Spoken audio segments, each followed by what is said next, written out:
दुनिया, मिलकर बनाए हम नई दुनिया, मिलकर जीत ले हम सारी दुनिया। बीच हमें आज बोने दो, रोज उसे थोड़ा बढ़ने दो, छू लेंगे आकाश हम, मन के विचार हकीकत बने, सिद्धि फल से आनंद देंगे, कोशिश कर बढ़े, सोच बुलंद करे।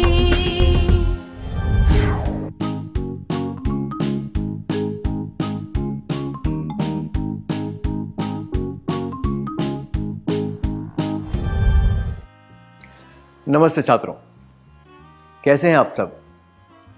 पिछले सत्र में हमने सीखा था कि रचनात्मकता से सोचने वाला व्यक्ति खुला दिमाग रखता है, पक्षपात से दूर रहता है, जिज्ञासु होता है, चुनौतियों का सामना करने के लिए तैयार होता है, उपयोगी रूप से असंतुष्ट होता है।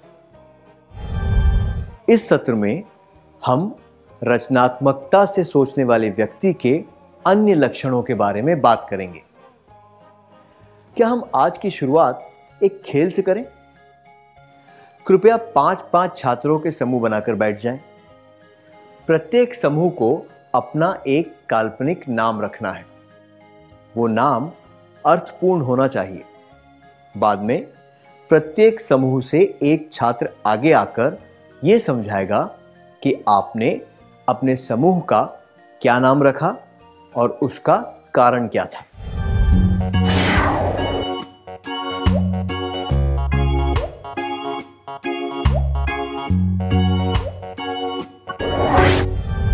बहुत अच्छी तरह से समझाया आप सबने, धन्यवाद। आपने नाम कैसे ढूंढा? पहले आप सबने सुझाव दिए, फिर इस बात पर चर्चा हुई कि वो नाम उचित है या नहीं। आखिर में आपने वो नाम चुना जो आपके समूह के लिए सबसे उचित था, है ना?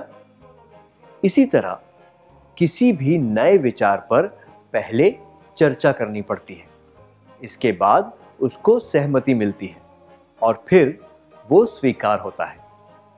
जीवन के हर पहलू के लिए इस प्रक्रिया को अपनाया जा सकता है। उदाहरण के तौर पर अंग्रेजी सीखने के लिए आप लोगों से सुझाव और राय ले सकते हैं और खुद भी जानकारी इकट्ठा कर सकते हैं। इसके बाद आप सबसे उचित सुझाव चुन सकते हैं। रचनात्मकता से सोचने वाला व्यक्ति विचारों की एक सूची बनाता है और जरूरत पड़ने पर उन विचारों पर उचित रूप से अमल करता है। अब इस परिस्थिति पर ध्यान दीजिए। मोहन एक छोटे से गांव में बड़ा हुआ और वहीं उसने प्राथमिक शिक्षा प्राप्त की। उसने अपनी माध्यमिक और उच्च शिक्षा एक छोटे नगर में पूरी की। अब वो जयपुर की एक जानी मानी संस्था से MBA की पढ़ाई कर रहा है। वहां सभी लोग अंग्रेजी में बात करते हैं और मोहन को अंग्रेजी समझने में बहुत परेशानी होती है। उसे केवल हिंदी भाषा आती है। उसे क्या करना चाहिए? एक, उसे अपनी पढ़ाई छोड़ देनी चाहिए। दो, उसे यह सोचना चाहिए कि उसे अंग्रेजी सीखने का एक मौका मिला है। 3, उसे दूसरों से अनुरोध करना चाहिए कि वे उसके साथ हिंदी में बात करें।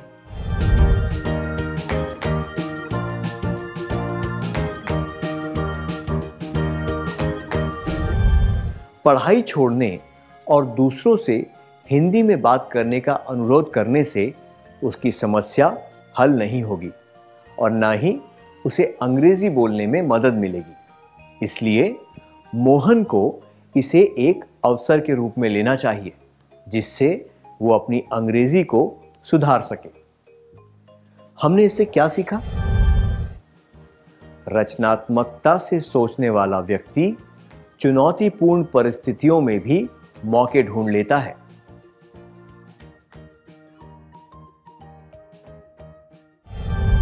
एक और परिस्थिति पर ध्यान दीजिए।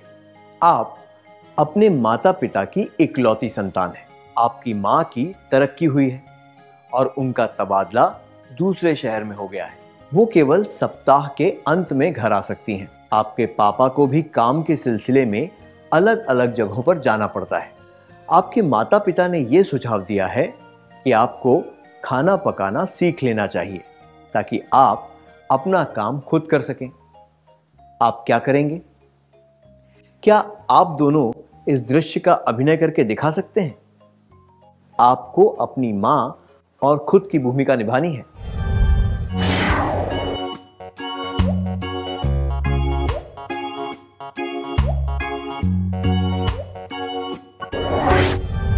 बहुत अच्छा अभिनय था, धन्यवाद।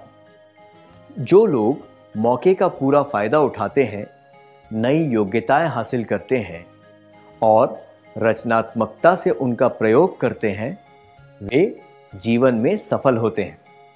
जहां चुनौतियां होती हैं, वहां उन्हें नए अवसर नजर आते हैं। आशा करता हूं कि आप भी अपने जीवन में सफलता प्राप्त करने के लिए इन बातों पर अमल करेंगे। अब मैं आपको एक कहानी सुनाता हूं। एक राजा चाहता था कि उसके पुत्र सोच समझकर पैसे खर्च करना सीखें। उसने अपने तीनों पुत्रों को बुलाया और उन्हें एक चुनौती दी।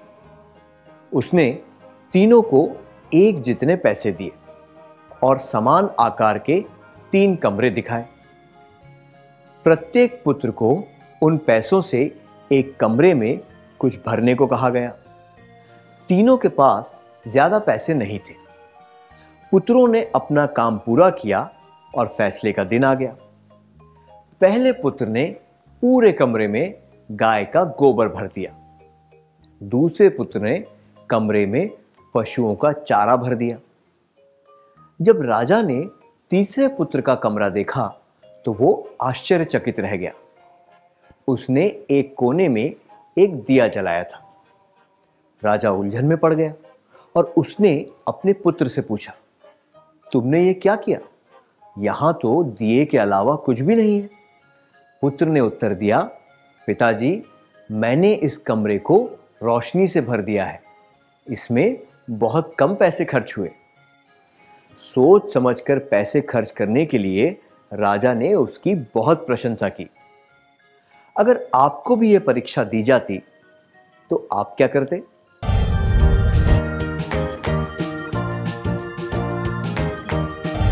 रेडियो या संगीत के किसी यंत्र की मदद से कमरे को संगीत से भरा जा सकता है। अगरबत्ती जलाकर कमरे को खुशबू से भरा जा सकता है और ऐसा करने में ज्यादा पैसे भी खर्च नहीं होंगे, है ना? बस थोड़ी सी कल्पना शक्ति की आवश्यकता होती है। तो हमने इससे क्या सीखा? रचनात्मकता से सोचने वाले व्यक्ति का एक लक्षण यह है कि वो कल्पना शक्ति का प्रयोग करता है। रचनात्मकता से सोचने वाला व्यक्ति कल्पना शक्ति का असरदार प्रयोग करता है।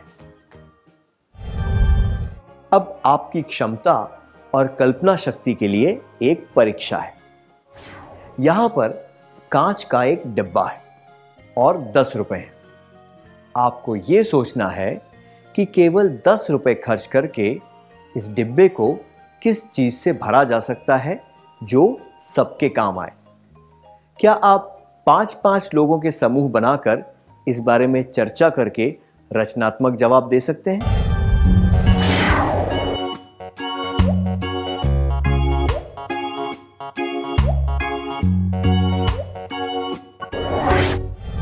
धन्यवाद, आपके सुझाव बहुत अच्छे थे। क्या हम कुछ संभावनाओं के बारे में चर्चा करें? हम 10 रुपए से एक नींबू, थोड़ी शक्कर और पानी मिलाकर नींबू पानी बना सकते हैं।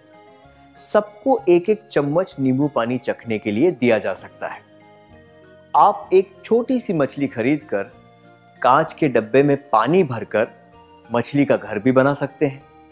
मछली को तैरते हुए देखने का आनंद सब लोग ले सकते हैं। या फिर आप इसमें पानी भरकर ऊपर फूल डाल सकते हैं।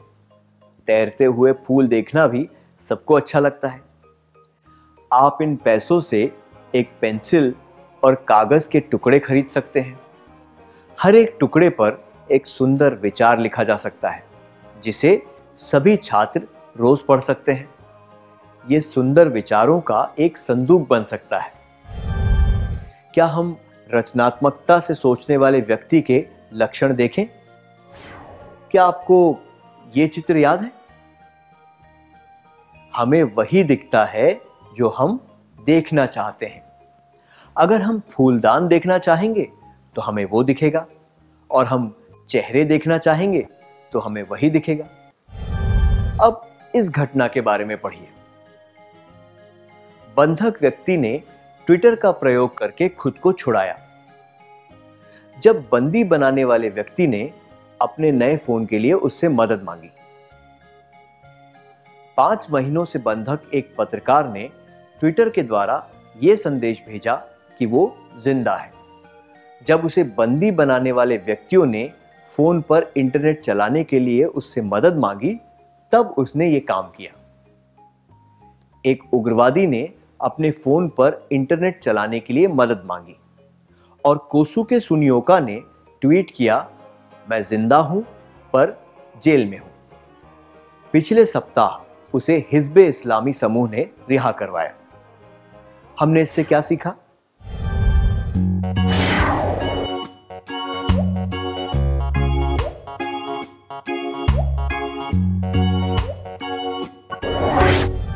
आशाहीन परिस्थितियों में भी उस पत्रकार ने फरार होने का एक तरीका ढूंढ निकाला। उसने अपने दोस्तों और दुनिया वालों को एक संदेश भेजा। उसे यह विश्वास था कि वो इस समस्या से बाहर निकल पाएगा। इसी विश्वास के कारण वो उग्रवादियों के चंगुल से बाहर निकल पाया। उन सब लोगों के बारे में सोचिए जिन्होंने पहली बार किसी चीज का आविष्कार किया था। उदाहरण के लिए राइट ब्रदर्स। जब सब लोगों ने यह कहा कि कोई भी मशीन कभी आसमान में नहीं उड़ सकती, तब भी उन्होंने ये सोचा कि ये संभव है। उन्होंने एक ऐसा मॉडल बनाया। लोगों के नकारात्मक विचार सुनने के बाद भी उन्होंने अपनी सकारात्मक सोच को नहीं छोड़ा। रचनात्मक व्यक्ति की यही निशानी होती है। अगर हम सकारात्मकता से यह सोच लें कि हम अलग तरह से कोई काम कर सकते हैं, तो इससे हमारी रचनात्मकता बढ़ती है। रचनात्मकता से सोचने वाला व्यक्ति सकारात्मक सोच रखता है।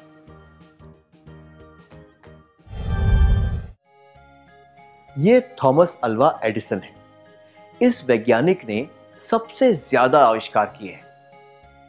अपने 1000वें प्रयास में ये बिजली का बल्ब बनाने में सफल हुए।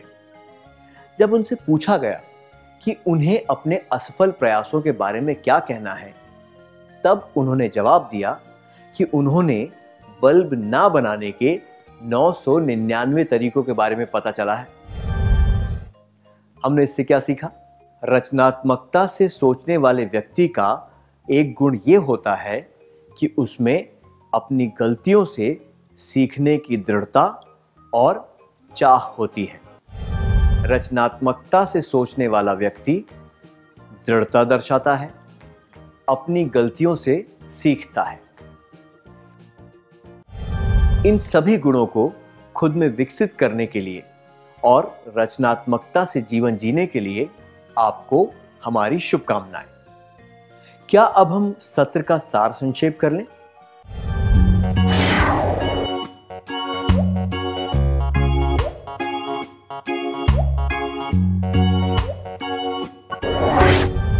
रचनात्मकता से सोचने वाला व्यक्ति खुला दिमाग रखता है, पक्षपात से दूर रहता है, जिज्ञासु होता है, चुनौतियों का सामना करने के लिए तैयार होता है, उपयोगी रूप से असंतुष्ट होता है, विचारों की एक सूची बनाता है और जरूरत पड़ने पर उन विचारों पर उचित रूप से अमल करता है, चुनौतीपूर्ण परिस्थितियों में भी अवसर ढूंढ लेता है,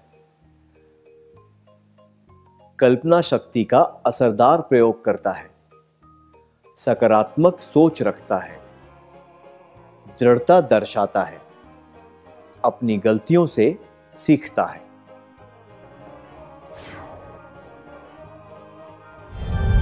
क्या हम थोड़ा गृह कार्य लिख लें?